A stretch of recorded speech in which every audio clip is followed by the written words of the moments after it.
Hello students, मैं Rajesh Bhatia free English classes YouTube channel पर आपका हार्दिक स्वागत करता हूं। आप लोग मेरे द्वारा बनाए गए जो वीडियो हैं इंग्लिश के वीडियो जो आपके 12th क्लास सिलेबस से रिलेटेड है, आप उन वीडियो को बहुत ध्यान से देख रहे हैं और मुझे कमेंट्स भी कर रहे हैं। ठीक है, और इस कमेंट से मुझे पता लगा है कि आपको राइटिंग सेक्शन के अंदर रिपोर्ट राइटिंग के ऊपर वीडियो बनाने की आप लोगों ने डिमांड की है। तो आज मैं आपको रिपोर्ट राइटिंग के बारे में इस वीडियो के माध्यम से बताऊंगा, और जो कल मैं फिर जो नेक्स्ट वीडियो डालूंगा उसके अंदर मैं इनविटेशन और इनविटेशन के रिप्लाई के बारे में बताऊंगा, जिसकी भी डिमांड आप लोगों ने कमेंट्स के माध्यम से मुझे की है। स्टूडेंट्स, आपको पता है 8 मार्च से आपके पेपर चालू होने जा रहे हैं। आप खूब मन लगा के पढ़ाई करें, ठीक है, और अच्छे से अच्छे हाईएस्ट से हाईएस्ट स्कोर मार्क्स स्कोर करने की आप कोशिश करें। आप लोगों को बहुत बहुत best of luck, all the best. ठीक है, भगवान करे आप बहुत ही अच्छे अच्छे नंबर लेकर पास हो, इंग्लिश सब्जेक्ट के अंदर ही नहीं बाकी सभी सब्जेक्ट्स के अंदर। ठीक है, लेट्स स्टार्ट। हम अपना रिपोर्ट का टॉपिक स्टार्ट करते हैं। तो देखिए, एक क्वेश्चन आएगा 7 नंबर का। 7 नंबर का एक क्वेश्चन आएगा। इसके अंदर एक तो आपको रिपोर्ट लिखनी होगी और इसके साथ में आप फैक्चुअल डिस्क्रिप्शन, दोनों ही जो टॉपिक हैं रिलेटेड टू रिपोर्ट। अब सबसे पहले जो मैं बात करता हूं वो मैं बात करता हूं रिपोर्ट राइटिंग की। मैंने आपको बताया दोनों ही टॉपिक रिपोर्ट से रिलेटेड है। एक आएगा रिपोर्ट से रिलेटेड, एक आएगा फैक्चुअल डिस्क्रिप्शन जो भी रिपोर्ट से रिलेटेड है। दोनों में से आपको एक टॉपिक करना है एग्जाम के अंदर। 7 नंबर का टॉपिक है, दोनों में से आपको केवल क्या करना है, एक टॉपिक करना है। ठीक है, तो मैं आज आपको सिखा रहा हूं रिपोर्ट राइटिंग। देखिए, रिपोर्ट राइटिंग क्या है, 2 तरीके से लिख सकते हो आप। एक तो रिपोर्ट ऑन इवेंट, ठीक है, कोई भी आपका इवेंट हो रहा हो, ठीक है, या रिपोर्ट ऑन कोई भी इंसिडेंट हो जाए, कोई भी घटना हो जाए। सपोजिंग एक्सीडेंट हो गया। अब एक्सीडेंट कहां हुआ, क्यों हुआ, कैसे हुआ और कब हुआ, ये 4 चीजें मेन पॉइंट रखती है। पहली चीज क्या, वेयर कहां हुआ, हाउ कैसे हुआ, व्हेन कब हुआ, व्हाई क्यों हुआ। तो ये तो बात कर रहा हूं मैं, ये बात कर रहा था मैं एक्सीडेंट की। लेकिन कोई भी इंसिडेंट, जिस इंसिडेंट के ऊपर आप रिपोर्ट लिख रहे हैं, उस रिपोर्ट के अंदर, उस इंसिडेंट से रिलेटेड रिपोर्ट के अंदर आपको ये 4 चीजें डालनी है। कहां हुआ, कब हुआ, क्यों हुआ और कैसे हुआ। ये 4 चीजें आपको 100% डालनी है उस रिपोर्ट के अंदर। चाहे रिपोर्ट आप 1 पैराग्राफ में लिख रहे हो और चाहे रिपोर्ट आप 2 पैराग्राफ में लिख रहे हो। ठीक है स्टूडेंट्स, सबसे पहली बात ये रिपोर्ट। जैसे कि रिपोर्ट का मतलब क्या होता है, सूचना।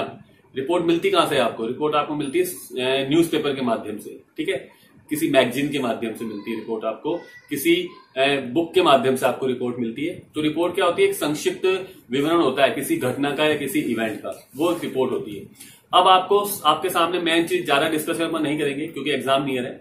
मेन चीज ये है कि आपको रिपोर्ट वहां कॉपी के अंदर लिखनी कैसे। देखिए, सबसे पहले आप बिल्कुल जो आपका पेज है कॉपी का, उस कॉपी के पेज के बीच के अंदर आपको जो भी टॉपिक आया रिपोर्ट का, उसका आप टॉपिक लिखेंगे। सपोजिंग एक्सीडेंट पे आ गया, फॉर एग्जांपल ले रहे हैं अपन, एक्सीडेंट पे आ गया, तो आपने बोल्ड लेटर के अंदर ऊपर लिख दिया एक्सीडेंट, जो पेज के बिल्कुल सेंटर में लिखेंगे आप।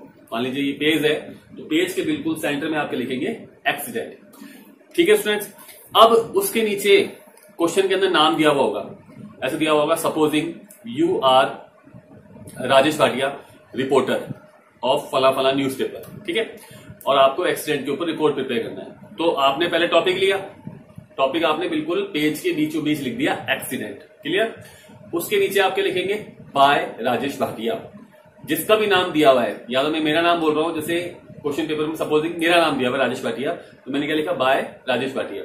मान लीजिए आपका नाम लिखा हुआ है लक्ष्मण लिखा हुआ है, मान लीजिए, तो आप लिखेंगे बाय लक्ष्मण। ठीक है, किसी का भी नाम दिया हो, नरेश दिया हो तो बाय नरेश, ठीक है, रोहन दिया हुआ हो तो बाय रोहन, नेहा दिया हो तो बाय नेहा, संध्या दिया हो तो बाय संध्या। जिसका नाम दिया हुआ हो आप उसका नाम आप लिखेंगे। क्लियर, इसके बाद प्लेस, घटना किस जगह हुई है, जयपुर में हुई है, दिल्ली में हुई है, अजमेर में हुई है, ठीक है, बॉम्बे में हुई है, महाराष्ट्र में हुई है, कहां हुई है, उस सिटी का नाम जरूर क्वेश्चन पेपर में दिया हुआ होगा। तो उस क्वेश्चन पेपर में आप जब स्टार्ट करेंगे लिखना, रिपोर्ट लिखना स्टार्ट करेंगे लेफ्ट हैंड साइड से, तो सबसे पहले आप क्या लिखेंगे, जैसे मान लीजिए पुणे में दी हुई है, तो आप सबसे पहले लिखेंगे पुणे, PUNE, कैपिटल लेटर में लिखेंगे पुणे। उसके बाद लगाएंगे आप कॉमा। डेट आपको डालनी है, डेट आपको वही डालनी है जिस दिन आप एग्जाम दे रहे हैं। तो आपके एग्जाम स्टार्ट हो रहे हैं 8 मार्च, तो आप लिखेंगे मार्च, स्मॉल लेटर में पहला कैपिटल, बाकी मार्च के अंदर पहला M कैपिटल आएगा, बाकी छोटे, मार्च 8, और फिर आप एक डैश लेंगे, लंबी लाइन जैसे डैश लेते हैं ना बीच के अंदर, और उसके बाद आप रिपोर्ट लिखना चालू कर देंगे कि yesterday when I was coming from an party, then I saw कि a truck hit the car. इस तरीके से आप रिपोर्ट बना सकते हैं। रिपोर्ट बनाने के लिए आपको हिंट लाइन दी हुई होगी, क्वेश्चन पेपर में हिंट लाइन आएंगी। उन हिंट लाइन को आप यूज में लें और उनको यूज में लेके आप रिपोर्ट लिखें, तो बेस्ट आपकी रिपोर्ट बनेगी। क्लियर? ज्यादा डिस्क्रिप्शन नहीं खींचना, ये नहीं कि आपने बहुत लंबा मैटर ले लिया, पूरी घटना का वर्णन नहीं, ज्यादा डिस्क्रिप्शन नहीं करना है, शॉर्ट में लिखना है। एक पैराग्राफ बनाइए, ज्यादा से ज्यादा 2 पैराग्राफ, मैक्सिमम आपको 10 लाइन्स के अंदर यानी 100 वर्ड्स के अंदर आपको अपनी रिपोर्ट लिखनी है और उसको फिनिश करनी है। चाहे आप सीबीएसई के स्टूडेंट्स हैं, चाहे आप आरबीएसई के स्टूडेंट्स हैं, आप दोनों के लिए ये टॉपिक वेरी वेरी इंपॉर्टेंट है। क्लियर? मतलब शॉर्ट रूप के अंदर आपको अपनी जो बात है वो बहुत ही अच्छी तरीके से समझानी है, मतलब कम शब्दों में आपको अपनी बात को अच्छे से समझाना है। It's the main point to recognize the report. मतलब जब एग्जामिनर आपकी कॉपी चेक करेगा तो वो छोटे से छोटे शब्दों के अंदर अगर आपके एक्सप्रेशन को समझेगा तो वो आपको अच्छे से अच्छे मार्क्स देगा। मैं वापस समझा देता हूँ। पेज के बीचों बीच आपको टॉपिक लिखना है। जैसे मान लीजिए एक्सीडेंट पे आया तो एक्सीडेंट लिखेंगे, उसके नीचे जो रिपोर्ट दे रहा है उसका नाम लिखेंगे, by Rahul, by Rohan, by Neha, by Sandhya, कुछ भी। ठीक है? फिर नेक्स्ट लाइन में लेफ्ट साइड पे जिस सिटी में घटना हुई है, जैसे मान लीजिए पुणे में हुई है तो पुणे लिखेंगे, कैपिटल लेटर में PUNE, पुणे लिख दिया, कॉमा लगाएंगे। फिर डेट आपको वही डालनी है जिस दिन आपका एग्जाम हो रहा है, मार्च, कैपिटल M, कॉमा के बाद कैपिटल M, बाकी स्मॉल ARCH, मार्च, कॉमा लगा के 8 यानी 8 लिखेंगे आप। 8 के बाद फिर आप डैश लेंगे। ठीक है? डैश के बाद अपनी रिपोर्ट लिखना आप चालू कर देंगे और डिस्क्रिप्शन देंगे, जो भी डिस्क्रिप्शन का आपको वर्णन करना है। ठीक है? क्लियर? लास्ट में आप रिपोर्ट खत्म करेंगे, उसका कॉन्क्लूजन लिख देना कि उसका रिजल्ट क्या निकला। ठीक है? उसका परिणाम क्या निकला, वो उसका परिणाम आपको लास्ट के एक लाइन में लिख देना है। बाकी आपको लास्ट लाइन में लिख देना है, बाकी आपको नीचे अपना नाम वगैरह कुछ लिखने की जरूरत नहीं है और आपकी रिपोर्ट हो जाएगी, पूरी कंप्लीट हो जाएगी साथ में। इसी के साथ में आता है फैक्चुअल डिस्क्रिप्शन। फैक्चुअल डिस्क्रिप्शन का मतलब ये हुआ आपको एक पैराग्राफ टाइप लिखना है। इसके अंदर कुछ आपको ऐसा नहीं लिखना है कि रिपोर्ट लिखना है, बस आपको ऊपर हेडिंग लिखे, हेडिंग लिखने के बाद उसके ऊपर आप जो भी आपकी घटना हुई है उस घटना का वर्णन कर दें। मान लीजिए सीन, अब आप बस स्टैंड पे गए थे, वहां पे आपने क्या क्या देखा, बहुत सारी बसें आ रही थी, many buses were coming and going, okay, I purchased a ticket, I want to go to Delhi, XYZ, जो भी आप लिखना चाहते हैं वो फैक्चुअल डिस्क्रिप्शन के अंदर आप लिख सकते हैं। लेकिन फैक्चुअल डिस्क्रिप्शन ज्यादा अगर आप रिपोर्ट करके आएंगे, और मैं रिपोर्ट ही प्रेफर कर रहा हूँ, रिपोर्ट ही मैंने आपको अच्छे से समझाई है, अगर आप रिपोर्ट करके आएंगे तो आप बिल्कुल 7 के अंदर से 7 आउट ऑफ 7 मार्क्स आप 100% गेन करेंगे। लाइन्स रट के मत जाना, अपने हिसाब से बना के लिखना, टेंसेस को यूज में करके अपने हिसाब से बना के लिखना। रिपोर्ट हमेशा पास्ट टेंस के अंदर लिखी जाएगी क्योंकि आप किसी घटना का वर्णन दे रहे हैं। प्रेजेंट यूज में नहीं होगा, मैं पहले बता देता हूँ। प्रेजेंट का यूज कोई 1 या 2% किसी लाइन में यूज होगा, बाकी 98% रिपोर्ट आपकी पास्ट टेंस में ही लिखी जाएगी। स्टूडेंट्स, आपको ये चीज विशेष ध्यान रखनी है।